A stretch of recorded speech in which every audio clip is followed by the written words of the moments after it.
Welcome to Side by Side Australasia with Jezza and Dazza. On what I'm looking at here, Jezza, you've got a photo there of what seems like a concrete statues of the so-called Chinese authoritarianism. That's exactly what it is, Dazza. Is it? Or Yes. is it something more to that photo? Of course there is. Yeah, people have their mindset in concrete about what China is. And I think what I'm going to do today, or what we're going to do today, I've got some photographs to show you, and each photograph has a little story. What I would like to do is I want to go back in history to 2 years ago when nobody knew who the hell I was. I was just a guy living in China. I just retired from full-time work. But I had done a bike ride from the border of Macau to the border of Kazakhstan. This is basically traveling north and northwest across China. And it's a 4,900 kilometer journey. And it was something that was a bit of a challenge, of course, something that was difficult to do. But there aren't that many people who've done something like that. And it made me not unique by a long, long way. There are plenty of people. There's a lot of Chinese people on the road that you see riding bikes. But in terms of Western people living in China, there aren't that many of us. So it makes it quite interesting. And about 18 months, 2 years ago almost, I started twittering about these bike rides. I've also done a bike ride from Harbin in the far north, what's known as Dongbei, and all the way down to Guangdong, where I live. I've done another bike ride where I spent 7 weeks traveling around Guangdong and Guangxi, just kind of a holiday. And a couple of years ago, in fact, this time 2 years ago, before COVID, my wife and I were just finishing a bike ride from Urumqi. We flew into Xinjiang and we rode out of Xinjiang back across to. We live near the border of Macau, so if anyone understands the geography and knows where Urumqi is, you know that's a fairly big ride. And it was kind of not quite a replication, a reverse journey of my first ride in 2014, riding from the border of Macau to the border of Kazakhstan. We covered some of the same area, but flying into Urumqi and then riding back was a slightly different route. But we have spent a lot of time in Xinjiang. And Xinjiang is a very topical thing. I happen to live near Hong Kong, also a topical thing. And what happened about going back more than a year, I got a contact from Global Times asking me if I'd be interested in an interview. Would they allow me to be interviewed about my bike ride? And I said, yeah, that'd be great. I'd love to do that. And, get people out there. Global Times is a big thing. It's the English language newspaper. It's all around the world. It really is truly a global newspaper. And they wanted to interview me. So I thought this was great. And the first thing they started talking about was Xinjiang. And it was all Xinjiang this, Xinjiang that. They weren't interested in the bike ride at all. The fact that part of the bike ride was in Xinjiang was what really interested them. And they wanted my take on, what did I see there? What did I experience there? And I mean, the bottom line there was that it got very political. And that took my life into a political direction. From there, I got a couple of interviews with Western media who said, one of them was a Sydney newspaper in Australia who contacted me and said, did they represent you accurately? And I said, well, yeah, they did. I mean, I would have written it slightly differently, but yeah, fundamentally it was accurate. And they said, thank you. That's the end of the interview. That's all they needed to know. They weren't interested in my take. They weren't interested in my experiences, nor were they interested in me as a person. They were just interested in getting the Global Times story debunked, which I couldn't do for them. So that story fell on stony ground. And since then, almost every... You can ask a question? Yep, I've got a question. Yeah, go on. You said that point about you as a person. Yeah. Very good point. Because what we're doing here today is that the journey that you took, we're showing Chinese people as people. That's what I want to do. Yeah, and that is I want to move away from the political side of it. Just yesterday, I blocked a guy who said that he'd be happy if all chinks were wiped off the face of the earth. That's his statement. It got reported to Twitter, and he's been blocked from my Twitter feed. But that's a fact. That's what he said. He didn't spell it chinks. He spelled it chings, Chings. Now, that is a person who has no idea that he's dealing with 1.4 billion people. This is 1.4 billion people, and he would like them wiped off the face of the earth. Now, I don't even know what country he comes from. Perhaps he's even Chinese. I don't know. But it was a rude, abusive. What it means is, and this is why this first picture that I'm showing is concrete. These two policemen are made of concrete. They're painted up. They're there for the duration. They're there for a very long time. And what they do is, this is showing that, I want to show that people in China are human. They have a sense of humor. They have they laugh at this kind of thing. And this is the police they're laughing at. But here's the most important thing. This is the police laughing at themselves. This is the border. I don't know if you haven't seen these pictures before, have you? This is the first time for you. This picture is the border of Jiangxi and Guangdong. The two areas that were in a very hilly area, very mountainous area.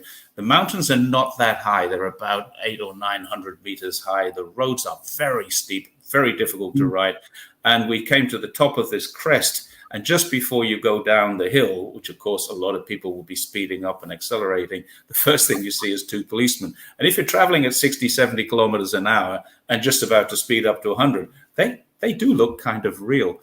And I think it's the police are just sniggering to themselves about how they do this.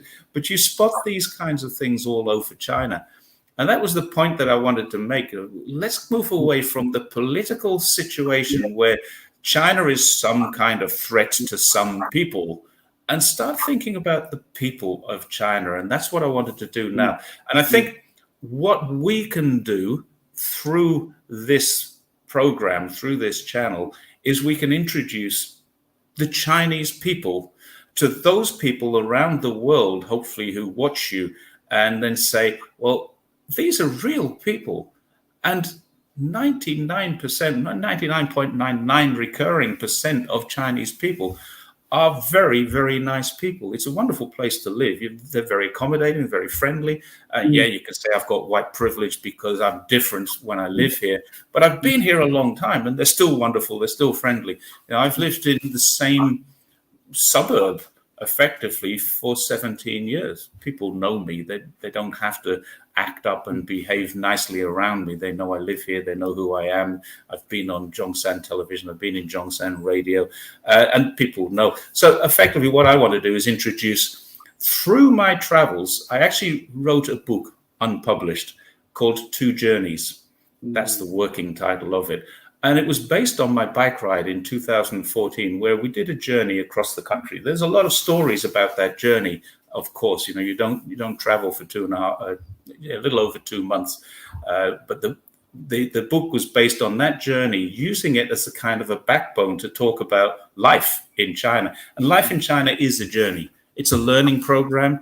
It's a completely different world here to the other worlds that I came from. I grew up in the UK. I lived 18 years in Australia, and I'm now in my 18th year in China. So you could say that I have a broad experience of Australia, UK, and China. Yeah, this is very different. Can I go on a point you just raised earlier? Because I'm picking up on points you're saying, is that you're talking that issue, you said, white privilege. Well, I'll reflect on my experience to you was when I was living in Macau and I was in China a lot, in southern China, is people would also engage you as a different person to learn something from, because they're curious. It's a natural thing of any person. And that was a good thing. That was a great thing, because they want to learn about your culture and who you are. Now, reverse that to Australia, where more people could reach out to Chinese people in their own community and learn something different and new about their country. And and not every Chinese person is the same in their view or their outlook on things. No. But one thing for sure is, through my whole experience, and probably yours as well, most people in China are happy with their life there. Oh, yeah. Well, why wouldn't you be happy? I mean, when you think about your life, what are you looking for? You're looking for a situation where you have a roof over your head. Most people in China have that. Homelessness in China is almost non-existent, despite the fact that there's a story on the internet going around about homelessness being a serious problem. there are migrant workers in China who have a home, but they choose to live quite rough. They choose to live in tents or on construction sites or by the side of the road because they don't have to pay rent, or they don't have to pay for the expenses of living somewhere, and they can send more money home. And it shortens their migrant working period. Now, I have spoken to some of these, and they all say, yeah, we could live in the dormitory, but the boss wants to charge us 100 RMB a week for that. So why should I live in the dormitory when it's free to live here? So that's a fact. I mean, there's no homelessness. People are secure. The next thing is, do we have enough money? Do we have more money than our outgoings? And generally speaking, most people do. China, I saw a really interesting statistic. It's probably not correct now. It was several years ago, where Chinese people saved 47% of their income. That's American correct. People spend 112% of their income. Now, those numbers are probably not right, and they definitely wouldn't be correct now. But that was an interesting analogy where Americans spend more than they earn, and the Chinese people save more than, well, not more than they earn, but they save a high percentage, nearly half of their income. And I find this true of most people. They live, somebody once described it to me as they live on vapor. They don't actually seem to spend a lot of money, and they're saving it, and they're saving it for a very good reason. The young people are going to get married. The older people have got kids that they want to educate, and the older people are looking forward to their retirement. So they're always saving for something. And then there's the issue of health, which, sorry, 1 second, when I'll finish this, and then we'll come back to you. Health is the other third factor. A roof over your head, enough income to provide for yourself, and health. And the Chinese health system is ever increasing, ever improving. And so possibly these things that people have about China being poor, wrong, not anymore. There are still poor people, don't get me wrong, but everybody has a home they can go to. Everybody who is in work has income and health and pension and all of these things that didn't used to exist. And people seem to think, when they think about China, they're thinking of a China of 40, 50 years ago, not the modern China that is today. Honestly, the social security system, the social services, the disabilities, these are underdeveloped. Absolutely, they still need work, but they've only been at it for 40 years. So these things are constantly improving. And that's the thing. Why would you not be happy if your life now is better than it was 5 years ago, and you know that your children's life is going to be better than yours? Why would you not be happy about that? Can I just bring up the point you made before about China's people saving is very important. My wife worked at a tourist park down towards Phillip Island. I think you know where that is, in Victoria. They've got a lot of Chinese tourists in. They're not all super rich. But one thing is, my wife said when they came into that souvenir shop, they had spending power. It's like they saved their money for that time to spend. So they're not stingy. They save, but not stingy. And no, they're not. They do save. Chinese people tend to live on less debt. I've noticed. When a Chinese person wants to buy a house, they have to get a mortgage, unless they're from a rich family. When they want to buy a car, they wait 3 years, save the money, then buy the car. It is changing, and it has changed in the last 3 or 4 years, maybe 5 years. But again, it's changing back with the Evergrande thing. Is going to keep control of spending and borrowing. But it is definitely a case where Chinese people would prefer to save money to do something rather than use their credit card to do it and pay for it later. That's a fact. That's a definite cultural fact, cultural awareness fact. So now let's get on to the journey, your journey, in regards to these photos, and in regards to some of the topics we were going to raise as well, as far as poverty. I should say more than I don't like using poverty alleviation. I call it more closing the Socio Economic Gap in China and the work they're doing at that. That's just my personal way I like to say it, because I think China is moving away from what I can see as this abject poverty, like you see in some parts of India where people live on slums and on rubbish tips and cardboard. But they live in rural settings where they're eating, they're housed, they're getting access to education, and they're they're living a good life. So you can start talking about that some more, please, Jezza. Yeah, well, it brings us very nicely, and that was completely unscripted, but it brought us nicely to the next photo, which is in Guangxi. This is taken just 6 months ago, 7 months ago, back in either March or April. We were on the bike. That's my wife sitting in front of me, having a chat with this guy who's working by the side of the road on all of this bamboo. And it wasn't just one guy, it was a whole village full of this. And she chatted to him, and we asked him a few questions. I couldn't understand a word he said. His language was it was a form of Cantonese, but even my wife said it was difficult to understand what he was saying, and he wasn't going to speak Mandarin to her. Mandarin is, for those people, the most people who watch this would probably know, but Mandarin is spoken throughout China. It's taught in all of the schools, and Cantonese is a local language to southern China. Basically, Guangdong used to be called Canton and Cantonese, but Cantonese is spoken in Hong Kong, in Macau, and also in parts of Jiangxi and in parts of Guangxi, certainly the southern part of Guangxi. They speak Cantonese, and my wife can have conversations with them with some, not necessarily misunderstandings. The best way I can liken it is, for an English person, is, can a Londoner speak to a Geordie? They're both speaking the same language, but they do it differently. And I was born in the northeast of England, so I know exactly what that means.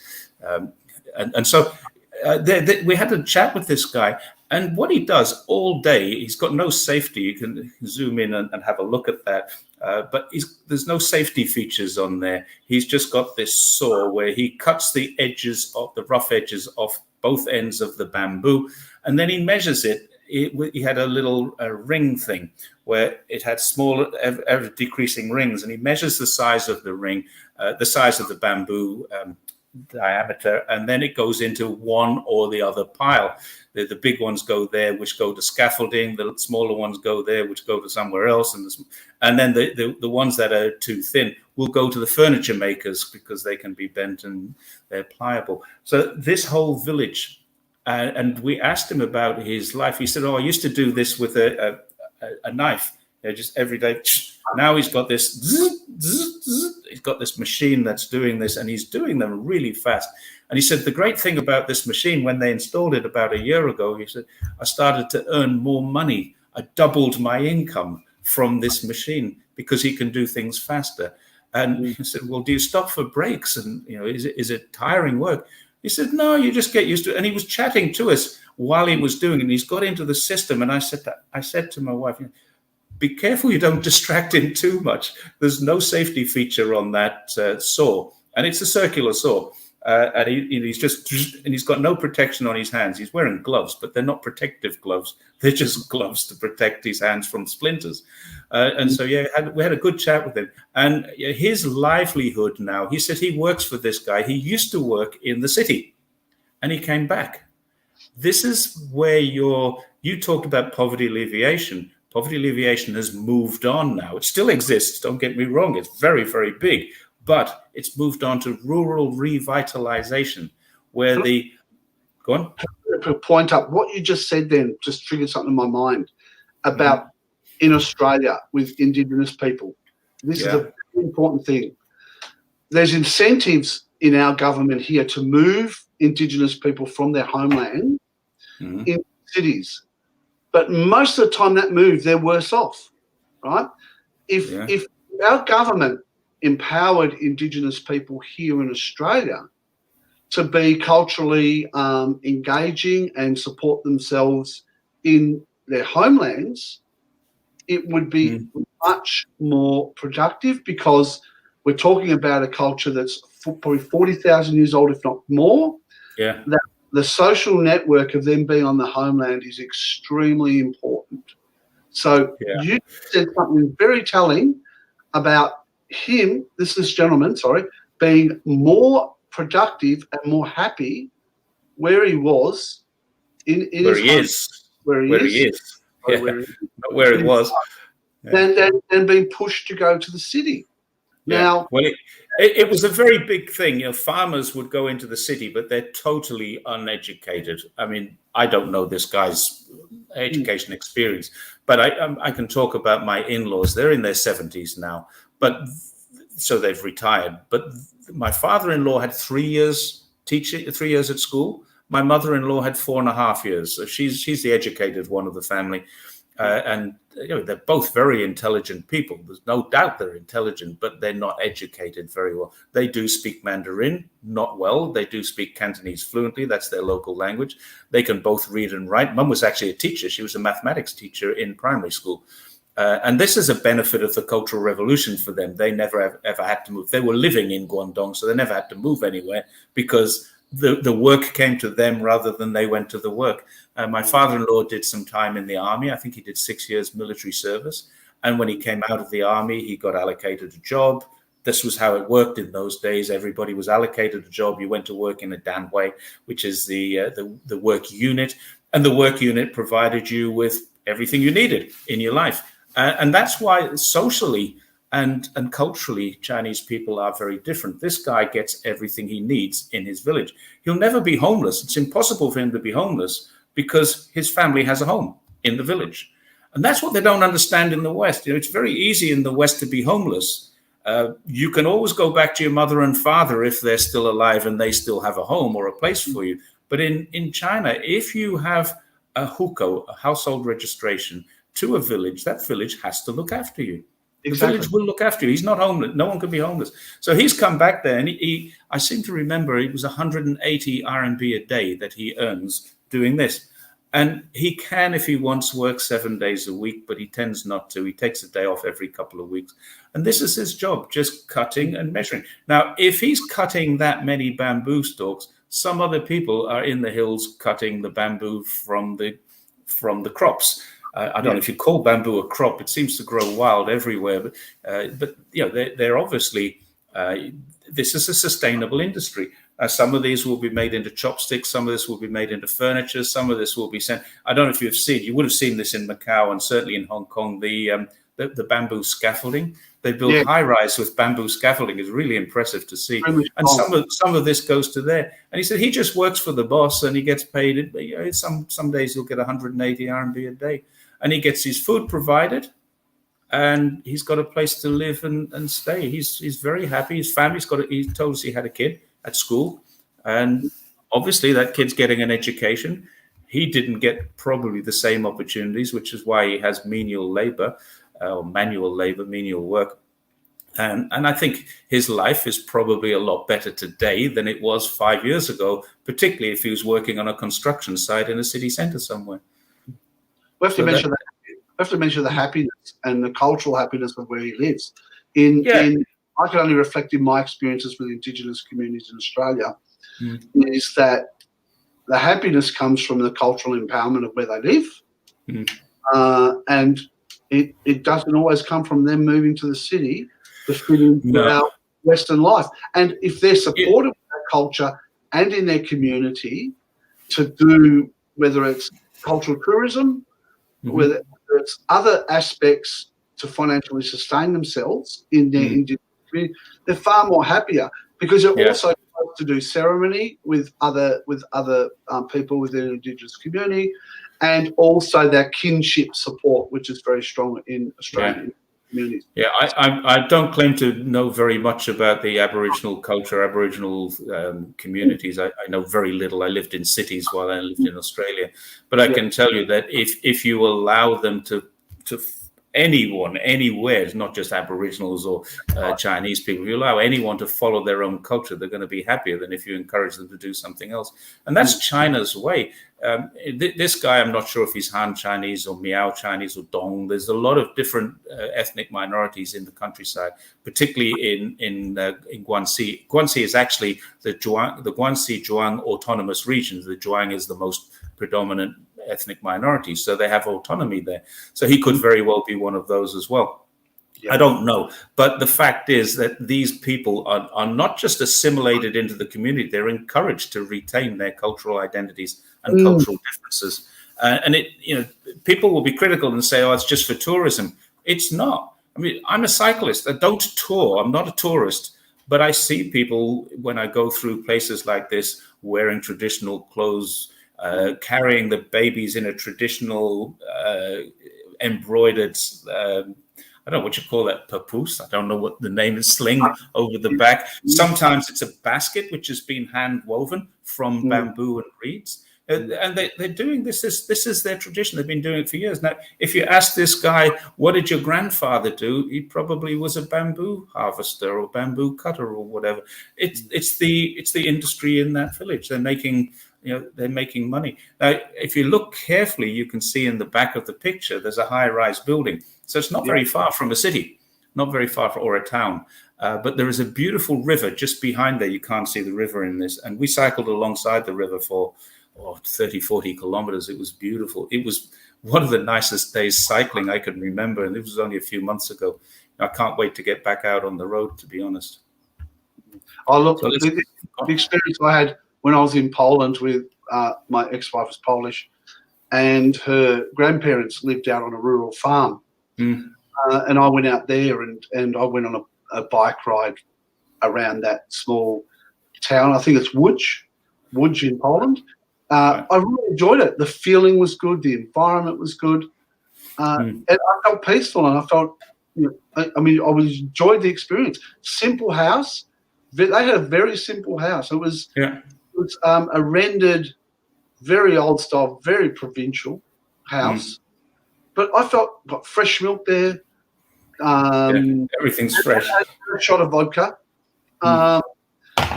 Enjoyed my time there with the food and near the land. So was the vodka made at home? I didn't ask the question, but some bottles that came out in didn't match the bottle, I think. Yeah. We have the same thing here. Almost everywhere you go, you can get rice wine. What you can do is you can buy very cheaply a very raw rice wine. Some people drink it. It's not good to drink, I can assure you. But what people do in different areas, they have different fruits or different flowers, and they flavor their rice wine with these fruits or these flowers, and it becomes synonymous with that region. And we pretty much did it almost every night that we were in Guangxi. We were 7 weeks in Guangxi, or Western Guangdong and Guangxi. We had a cycling tour, and when we took our time. Some days we only did 20 kilometers to the next town and then stopped. It was a holiday rather than a ride to a destination, which most other rides I've done are. And we stopped at these places and said, "Do you have any local rice wine?" "Oh yeah, we've got this with the whatever flour it is." "Oh, let's try it." And it's like 16 RMB for a small bottle. 16 RMB is $3 locally. And it's 42% proof or 50% proof. The weaker ones are 34%. And they're not bad drinks at all. So we would, have a glass of rice wine and wash it down with a beer, which is less than $1 a bottle. And that's what we'd do. Now, this next that looks like a distillery. It looks like, and it's not. It's not. If you look carefully, what you see is a coal-fired water boiler. Right. Yeah. And the next picture, you'll see why it's a water boiler, but why it's coal. It's the first time I've ever seen this. This is in Gansu. And what you're seeing here is they come out, they get the coal. I don't know where the coal comes from. We see coal trucks wandering around all the time up in that region. There's a lot of coal. China is doing everything it can to reduce reliance on coal. And we talked about that last week. But there is still a lot of coal in use. And that was the thing I wanted to show here. There are people who still do this. Now, the other way is, and I don't have a picture of it. I went looking for one. I've got one somewhere, but I can't find it. The other way is to have a parabolic curve with a rack on the top, and the rack holds a kettle. And the parabolic curve is mirrored, and it heats the kettle, and the water is permanently hot. And you see that a lot. In fact, you see it so much that I don't bother taking photos of it because it's everywhere. And that's how most people in Gansu heat their water. They don't use gas or electricity or wood or coal. Most people use these parabolic curves because there's a lot of sunshine up there. And you'll see them outside of the houses, outside of shops. They're all over the place. They're like an inverted umbrella, but it's mirrored. And it just has a kettle sitting in the middle, and the kettle's constantly boiling. They're constantly topping it up with cold water. And then they take it out and they top up their flasks. And this is a restaurant. Just behind, you can see that there's a screen going into a restaurant. And I think hopefully the next picture, yes, the next picture is the restaurant, inside the restaurant. And you'll see at the back, the table behind the lady with the yellow apron, there's a load of thermos flasks. Yes. They're full of hot water. There's never any restaurant, anywhere you go in China, there's never a shortage of hot water. Kai shui, always available to you. And the reason is they drink a lot of tea. Now, that's during the day when we're riding. That's the kind of place we would stop at. Now, take a look at those two people. Yes. What do you notice? What they're wearing, the clothing. Yeah, what are they wearing? It looks like, to me, that they're of the Islamic faith, or it's a Middle Eastern style. Yeah, they're Muslims, and they don't wear the hijab. They don't wear a burqa. They just wear a scarf. This is traditional Hui Muslim. This is not Uyghur in Xinjiang. These are Huis in Gansu. Talking about Hui people, what's their background compared to Uyghur? Is there a difference? They don't have. They have similar culture to Han Chinese in a lot of respects. They use the Mandarin language. They don't have their own language. They're Muslims. I think many of them are converts to Islam, who perhaps the people who came over here 700, 800, 900 years ago and settled into the area would have converted them. But their culture is very, very rich. I just don't know very much about it. Not because I haven't asked, it's just because we travel through there too quickly. We stop in places like this. Now you can see a smile on her face. Yeah.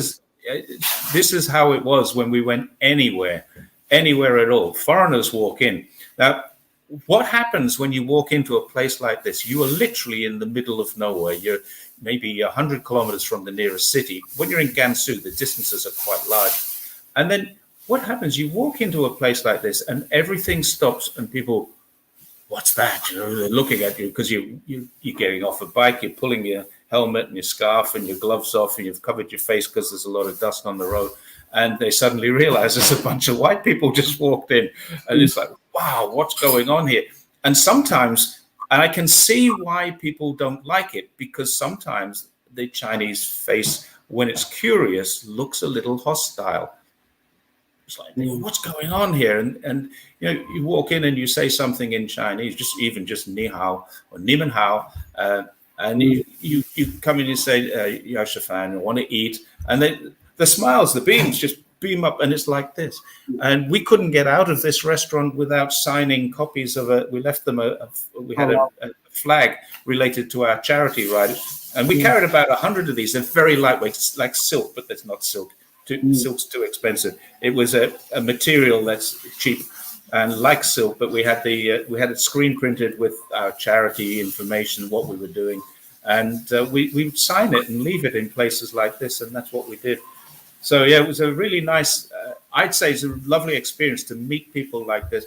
Now, part of the reason I don't understand much about their culture is because, out of respect, you don't ask. You don't go and say, "Oh, you're Muslim." I mean, if someone said, "Are you a Christian?" I'd say, "No, I'm not." That's it. Simple. But when you start asking that, I think you're starting to step over an imaginary line that's it's not my business. Obviously, they are Muslims. There's no doubt about that from their clothing, the fact that there's no pork on the menu. But interestingly, you can get beer in a lot of these places. They're much more relaxed about alcohol than they are about pork. Oh yeah. Just one thing on that alcohol business, we have to also remember that the Silk Road, when the Romans were going out, were trading in wine going way back with those Western regions. So people did have to have a tradition going way back of drinking alcohol. There's a very rich... There's one place in Pakistan where Muslim people actually drink alcohol, and it goes back to those old trade times. And a lot of Uyghurs, that's what I was just about to say. Uyghurs have a tradition of making wine. The biggest grape growing area in China is Xinjiang, I think. And if it's not Xinjiang, it'll be Ningxia, and we're coming to that in a moment. And there's another picture that I wanted to show you. Let's move on, see if it's the next one. No, it's not the next one. I'll come back to it. That one. Okay. Now, what is that? That, for anybody who can read Chinese, would recognize it. It's the entrance to a winery in Ningxia. It's a place where mostly the region Ningxia is a Hui minority autonomous region. So it's not called Ningxia province, it's Ningxia Hui autonomous region. And so the people there are generally speaking Muslim. Not all, probably, I don't know the percentage, but it would be high, fairly high percentage, 50, 60%, I guess. Certainly you see mosques everywhere you go, and Muslims, as those people that we saw, they were in Gansu, not in Ningxia, but Gansu, Ningxia is a small province. It borders Gansu and a lot of Muslims. If you've traveled through China at all, you would have seen the Lanzhou noodle shops. They're very famous, where they hand pull the noodles and they stretch in. Have you seen these things? They're doing this inside the shop or sometimes outside the shop. And they're all Muslims as well. So the whole region has a lot of Muslims, and they're traveling all over China. There is no restriction on their movement whatsoever. There's no restriction on their religion. There's no restriction on anything they want to do. They can buy the Quran. I tested this. So you can buy the Quran online in several different languages. These are just really, really nice people living very happily, very friendly. And here's the real interesting thing. If Gansu and Ningxia are allowed to be Muslim, why is Xinjiang not? And obviously the answer is that's bull. Xinjiang is allowed to be Muslim, and they do practice Islam. They do go to their mosques, and there are plenty of mosques. There's no shortage of mosques anyway. But the reason I wanted to show this one is because this is actually a winery in Ningxia, and it's quite a famous winery too. And I can assure you, their wine is pretty high quality, very good quality, in fact. That region produce good wine, and you could just imagine in the ancient trade days of the Silk Road when Marco Polo and others were going out there. I'm sure there would have been some exchanging grapes for wine, or because Rome had been wine for a long time. That's also interesting. That picture in Ningxia is very, very close to a place called Jiangye, where Marco Polo spent 2 years. So maybe there's a history. There's a story that Marco Polo took spaghetti to China, or maybe Marco Polo took noodles back to Italy, but neither of which are true. It's a very well-known fact that noodles have been made in China for thousands of years. Also, they do know from the Mount Vesuvius eruption in Pompeii that there were spaghetti and noodles and pastas and things in Italy before Marco Polo ever went. It was a natural progression. This is something I wanted to show you. This picture, we're talking about what's going on. This is in Harbin, in fact, not in, but just outside of the city center of Harbin. The road's reduced to one lane, and it's a really terrible lane. If you want to travel in China, and in 2014, I traveled across China on the worst roads imaginable because we're not allowed on the freeways. China, people think that China is developed because they see Shanghai or Guangzhou or Shenzhen, and those cities, without a doubt, are incredibly well developed, very, very well developed. But when you get outside of those cities, even in Guangdong, you can find roads like this. We're not allowed to travel on the freeways. China has built the most incredible freeways to get from one city to another city, but they're all toll roads. Bikes aren't allowed on the toll roads. Trucks, of course, are allowed on the toll roads, but they have to pay. So if they're not in a hurry to go somewhere, they don't use the toll road, they use these roads, and they screw the roads up. Also, Harbin, this area right now is probably about 0 degrees. When it comes winter, this is the place where they have the ice city. It's freezing, -20, -25, even colder than that. And so what happens is they'll build good roads, but the winter comes and it really screws around. The older roads all look like this once you get out of the city. Not all, a lot. Now, one of the things I've found in China, and it's incredible how they're doing this, they're doing these fantastic freeways between cities. So anyone traveling by bus, traveling by private car, any goods going by truck, go onto these toll roads, and they are fantastic.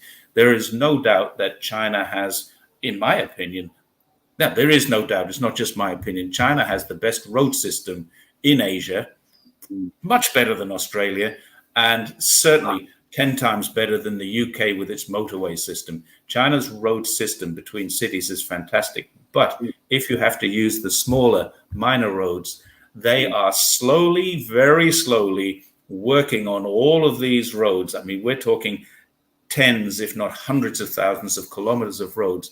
Between 2014 and 2019, I saw fantastic improvements, but they're a long, long way from finished yet. So there's a negative side to this development.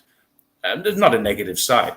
The development is happening, but it's happening for people on bikes like us. It's happening a bit slower than we'd like it to, because these things play havoc with your tires. They play havoc with your safety. I mean, that's a single lane road now, and we've got to approach that, either go through that puddle or get into the other lane. What if there's something coming behind us? What if there's something in front of us? We're in the wrong lane, and it's not safe.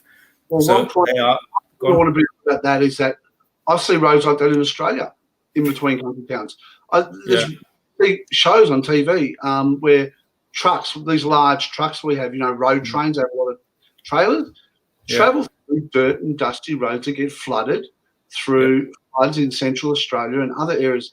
So no country's really immune to these type of roads. So the difference between Australia is and certainly the UK is that they don't seem very keen on changing it. America, the same thing. I read somewhere in America that they've had no bridge maintenance for 50 years, no serious bridge maintenance for 50 years. Now, if they're not maintaining and replacing their bridges, China's building bridges faster than they're building side roads. They're really doing very, very well at that. And there's the difference. China, being a still developing country, is slowly but surely changing all of this. The West, which is already developed, is allowing it to deteriorate. And there's the difference. As the West is up there and China is down here still, except for Shanghai, Beijing, Guangzhou, Shenzhen, those kinds of cities. Let's forget about them. The real China outside of those. The West is up here in terms of its transportation and things. China is down here. But the West's not changing very much, but China is doing this. And this is why people are a little bit unhappy about China. They're a little afraid that China is going to be too good a place. And in all honesty, there is that social issue of, as China improves, are they likely to destroy the culture that we have here? I don't know. And it's a balancing act. They're doing their best not to. I don't see it in Australia. I mean, the Chinese community here in Australia, we integrate well and we retain what we call our culture in Australia. So I don't see signs of that when we have a high Chinese population in a lot of areas. Yeah. They may have their signs up in Chinese and English, which if you go to Hong Kong, they go up in English. And the street signs in China, a lot of them in sort of Pinyin or English and Chinese. Not many people realise that when you travel through on roads in China, they don't have the street signs just in Chinese. They have them in English. Most of them. That's correct. You can read. I see Zhongshan and I recognize it. I recognize most cities and town names as I'm coming towards them. But it's handy if I'm traveling around China and I don't know the name of the town I'm going to. It's handy to see it in Pinyin, and you will on the road signs. English. We have to keep an eye on the time. We don't want to bore people too much. Well, this is kind of a quirky picture. Can you guess what that is? It looks like they're growing brooms to me. Growing brooms. That's what we thought when we stopped there. This whole village was dedicated to noodles. That's noodles drying. That's what it is. They pack the noodles into same size, and then they tie them at the bottom and spread them, and then pop them there to dry. And then they can sell dried noodles, or they can store dried noodles. And this is mass production, traditional style. And I found this was really cute because it wasn't just one place. It was one house after the next, after the next, after the next. And it was obviously something this village specializes in. And it's in Guangxi as well. And I think Guangxi is quite famous for its breakfast noodles. And I wouldn't be surprised. I don't know, but I wouldn't be surprised if this is where a lot of them come from. It's one particular village that does huge amounts of mass production. But of course, when you talk about feeding 1.4 billion people, you need factory mass production, not this kind of mass production. That would feed if that was if that was a private house, and I think it is, that would feed that private house for 5 years, I guess, rather than just. So obviously they're producing it to sell, and that's again part of poverty alleviation, part of rural revitalization.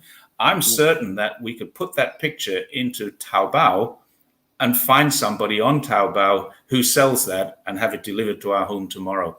That's really the beauty of rural revitalization. Yeah. When we stopped at some of the places we stopped at, and we'd buy some drinks at the side of the road made with fresh fruit from the trees. My wife would always we did this half a dozen times, would always say, can you do deliveries? And she would send some back to her parents in Guangdong. And that's rural revitalization at its finest. One of the most important things, the lifeblood of the country, is the express delivery services. They are fantastic.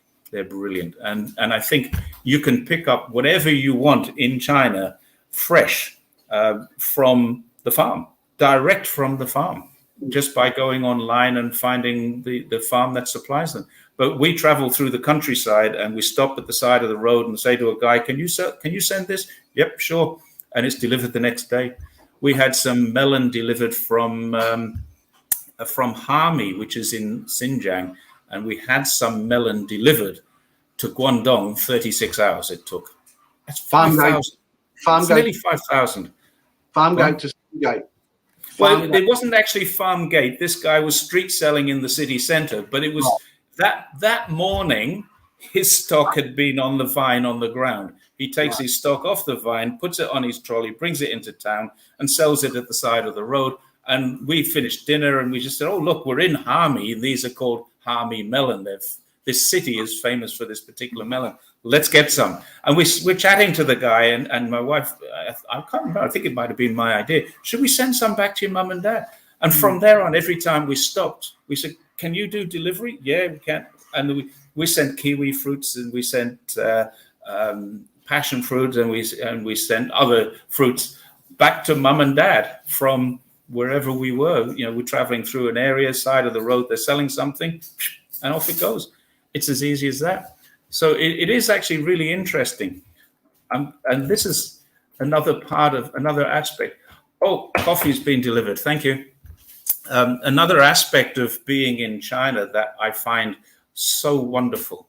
This is my wife with her very, very short hair. She had her hair cut really short for this bike ride, actually on this bike ride. And what she got there, the picture's a little green. It's because I'm standing in a bus shelter, and the bus shelter had a green shade across the top. Can you see what she's got?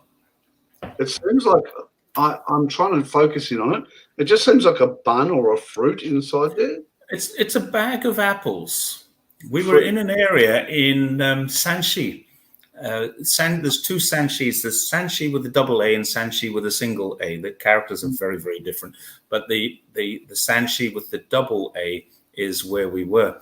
And there's a lot of apples grown in that area. It's not the most famous area in China for apples.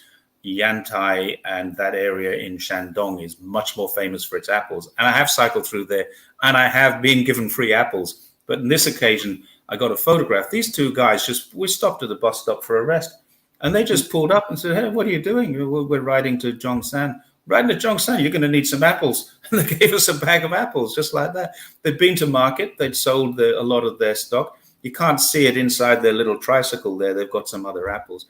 But yeah, this guy just jumps off the back, hands Anne a bag of apples, and says, "Yeah, these will be. You'll need these because you're riding a long way." That happens all the time. It really, sincerely does happen all the time. People just stop and give you things. I remember riding one day. I'm riding along the road, and it's not a busy road. It's a fairly quiet road, going up a hill, and it's hard work. I'm going up this hill, and a car pulls up next to me, and the window wound down. And I thought, what's going on here? And there's a lady in the car hanging out the back window, handing me a can of Red Bull. And she she didn't speak any English. My Chinese is quite limited, but she just hands me this Red Bull and they drive past. Now, Anne was behind me, and so was Bevan, the guy who rides with us.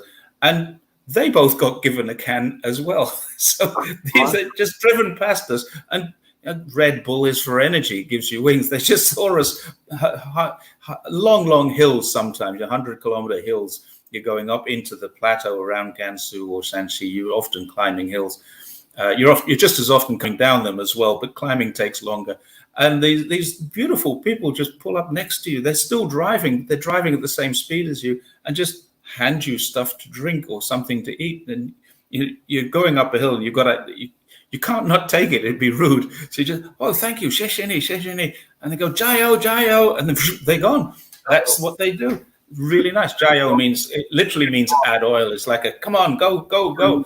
Yeah. So and it became the catch cry. Jayo Zhongguo was the catch cry of the Beijing Olympics. It literally means add oil. Yeah, I heard Jayo because, my football team, as you know. Oh, yes, of course. If you're involved in any sport, you hear Jayo. Yeah. So we're coming towards the end. I wanted to keep this about 45 minutes. That's right. But I wanted to show you this picture, and probably I'll come back to it in a second. Let me just show this picture first. We'll come back to the other one. What we're seeing here is poverty alleviation in action without realizing it. Now, what you can see in the front are the old houses. Now, those old houses would have had, historically, would have had farms at the back. Now, here's the social side of this, where there's a social impact. The farms at the back have now had multi-story buildings built onto them. But look at the blue door. That's somebody's private house. Look outside the blue door, and you can see the corn is drying in the fields. They dry their corn, turn it into powder. It becomes corn flour. The corn is drying. This is what happens throughout rural China. You see fruits, rice, vegetables, anything drying, even fish. In southern China, it's fish. And it's not a nice smell sometimes. You cycle past something and there's a load of fish drying in the sun. And this is what happens. But what they used to have was a farm out the back, and they lived in the front. Now what's happening, we're in a transition phase. This is what will happen. They will eventually pull down all of those what look like temporary buildings at the front, but are not. That's their traditional homes. They're adobe huts, effectively. That's where they used to live. They will eventually pull them down, and they will turn that into farmland. But we're seeing a transition right now. It may not turn into farmland. It may turn into grassland or something like that, but it will turn into something. They won't leave it like this. You can see that everything here is very new behind. This is poverty alleviation at work, as you see it when you're cycling through China. And you see this. Go on. Just one thing from that photo. Our good friend Jason, who sends up BBC News. Oh, Jason Lightfoot, yeah. Yeah, we'd love to have this picture because he'd be saying, "Here we are." He would probably do it, but if the BBC wrote about this, they'd have a different story. The Communist Party and the government officials live in the high rise, and the farmers have to live in the bottom. But Jason would do that far better than I would, and he'd do it with a better accent too. Now, before they had the adobe huts, that's where they lived. That's home. This is the Lost Plain. The Lost Plain is, we're on a road on the Lost Plain, and so the road has been taken down to bedrock level for stability and stuff like that. It's a very well engineered road. But in the past, what you'd find is that these doors would probably have been at ground level. And they've taken it down to build the road and the service area at the side of the road. But these doors would have been at or near ground level, or there would have been steps up to them. That's where people used to live. And in 2014, this picture was taken in 2019. In 2014, all of these had doors. A lot of them had washing hanging outside of them. And some of them, can you believe this? Some of them even had little parabolic satellite dishes for their TV. That's where they lived. So they had power in there. I don't think they had much water going in there, but they would have had electric cable coming in there to provide them with television, lighting. They possibly had communications in there. I don't know. But that was home in 2014. That was home. And then we look at what's happening here in 2019. This is the kind of thing that you see. Now, if that doesn't tell you something good is happening in China, I don't know what does. Exactly. And, to talk, going back to that picture of the old houses they lived in off the side of the road, well, you're talking about houses that are underground. You can go right now to Kubapedi in Central Australia. Yeah. Where people are in underground houses carved out of the mines underneath the earth. So people are still living in that type of environment. And, they have satellite dishes as well. Well, we tend to think of it as a form of poverty, and it's not. No. It's not a form of poverty, although living in what we're seeing now for people like you and I would be better, obviously. I wouldn't want to live in a cave. But, hey, I know about Kubapedi, and I know it's got a hotel there, and I wouldn't mind trying it. I wouldn't mind experiencing that, but it's not where I'd want to live. Now, think about... If we go back to that picture and think about the people who actually did live there, what's their life like now? And that's what worries me. That it does worry me a little bit. And I'd love to be able to talk to someone who did live there and ask the question, do you feel better off? Now, obviously, they in terms of their health, it's better for them to live in a house. In terms of convenience, they've got electricity, water, gas, whatever they need. In terms of society and social structure, are they really better off? And that is where I have the little balancing act trouble. I don't really know. I just hope they are. I hope they feel better off. I know that most of them feel that the government's doing good things, because everybody I've ever asked says the same thing. It's better than it used to be. Everywhere in China is better than it used to be. For them, and people talk about taking away the social culture of places like Kashgar in Xinjiang, where they pulled down all the adobe mud huts and then they built apartments, and people now have apartments to live in. And there was no cost associated with that for the people. They got free apartments. But is their social life better? I know their health life is. I know their convenience and those comfort factors, they will be better. But, for the old guy who used to play cards on the street corner, is he better off in his 2-bedroom apartment on the 20th floor now? That's what I really don't know. And, I mean, the fact is, he's better off socially, economically. He's better off. But is he better off societally? If I could use that word, his society is different now. If he's got contact with the people that used to live in those houses you're showing, he's got still those same networks and those cultural networks, it may be okay. So we go out. We Westerners, when we want to have a party or something, we invite people to our house, and they come to our house and drink our beer and eat our food and then leave.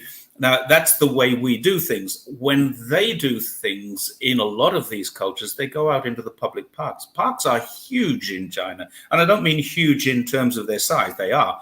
A lot of them are. Parks are huge in terms of society, where people go to meet and mingle and meet their friends and drink tea and play cards and dance. And it's not like our society. Things are different. Now, we can look at that and say, well, they're better off in those high-rise buildings. But are they culturally better off, societally better off? And that to me is a little bit of a concern. And it's one of the things that I don't know, but I really hope that China and the Chinese government, when they say we're doing good things, are really asking the people, will this be good for you? And I can be honest, if I was 70 years old, and I'm not that far short of it, I wouldn't want them moving me out of the apartment that I'm in into a high-rise building. I wouldn't want that, because I like my life now. Yeah. I think the main thing is for all elderly people at that age is still to have their social links with the people they had those links with before. Correct. Those social activities and some of those cultural activities they did. If that is there, then I think that fills that gap of what you're talking about.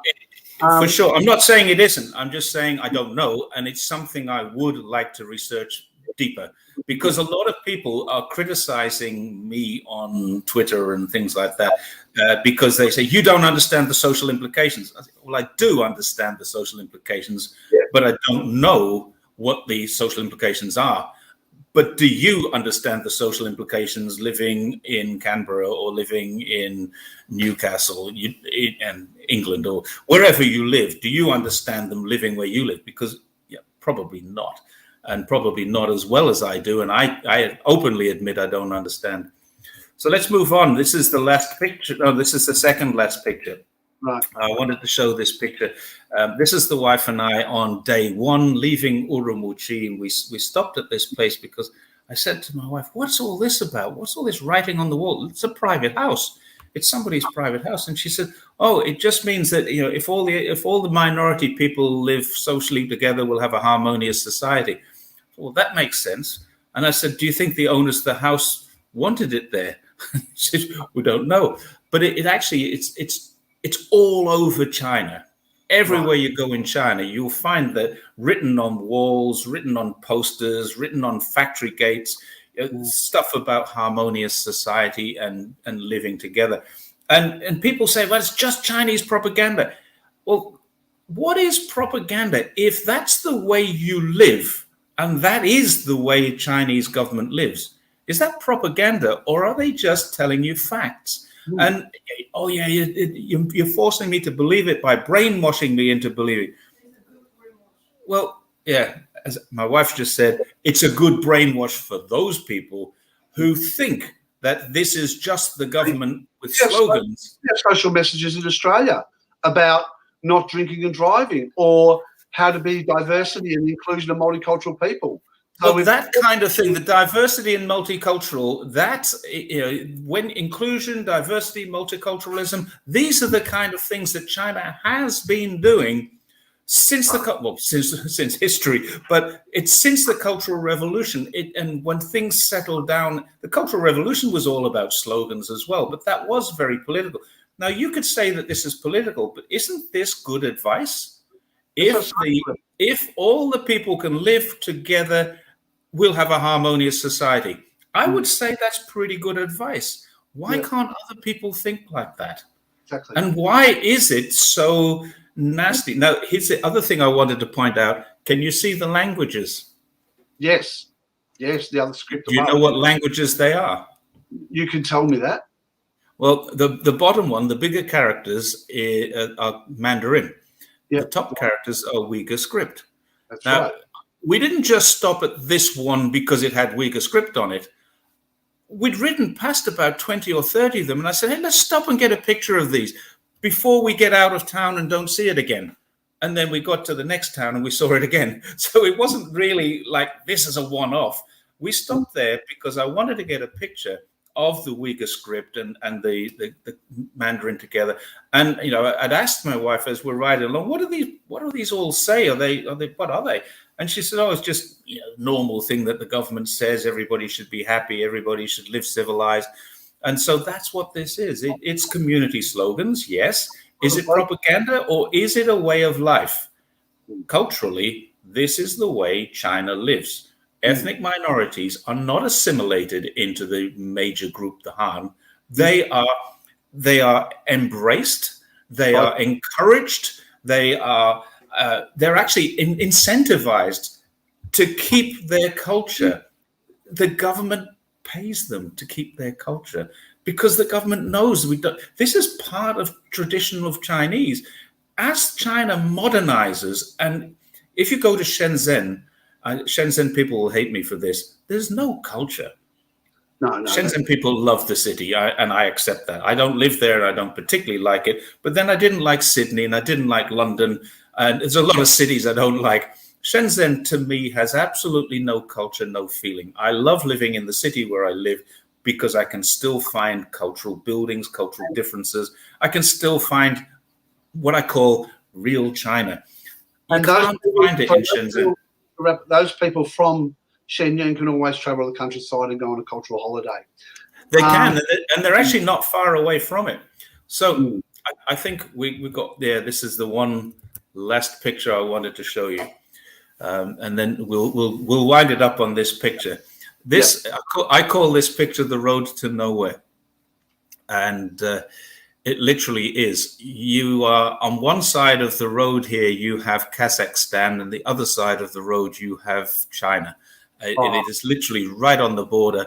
We're in a place called Wenchuan, which means hot springs, and the road was 70 kilometers like this. Now, you'd say, what a boring ride, but no, it wasn't, because the landscape kept changing on both sides. We had snow-capped mountains on one side and desert mountains on the other side, and it just kept changing. And the Wenchuan is a hot springs area inside of a mountainous region. But the road, as we got towards the city, we're about 10 kilometers outside of the city, and the road started to go like this. And it was a little up and a little down. It was just the most perfect day's riding. We did 75 kilometers on roads like this, and it was actually on the 2014 ride. This was our last day of riding.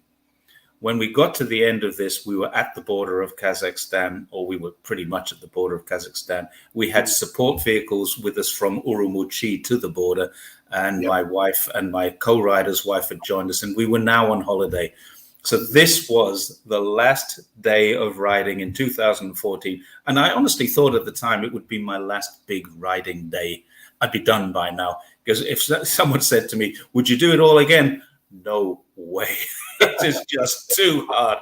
And now here we are. I've done it five times now, I think. And these bike rides are just becoming part of my life. So that's what I wanted to show you. That's 12 pictures. We've spent an hour talking about them, and I'm trying to show a little bit of China as China really is. And what I want is feedback from the people who look at this and say, if you've got questions, put them in there. Put them in the comments. Ask the questions, and if you'd like us to do this again, I want to do this regularly, and I'll pick 12 pictures from different things and have a different story to tell about every picture tells a story, as who said that? It was Moody Blues, I think, made an album called Every Picture Tells a Story. I think it was them. So we'll wrap up now, because I've got to go to the sunset and do some stuff. Okay. So that's great. Cool. That's a wonderful journey. Thank you, Jezza. No problem, Dazza. Get this going. And yes, please, people, make a comment, subscribe, support us with this program, and we will show you some more stuff. And in closing, I would also love to see a comical edge on this with Jason Lightfoot taking this journey and giving his BSB impression of it. That would be a bit of a fun thing to see. We can send it to Jason and let him know. Yep, definitely. All right. Cool. Thanks again. See you, Dazza. Bye-bye. Bye.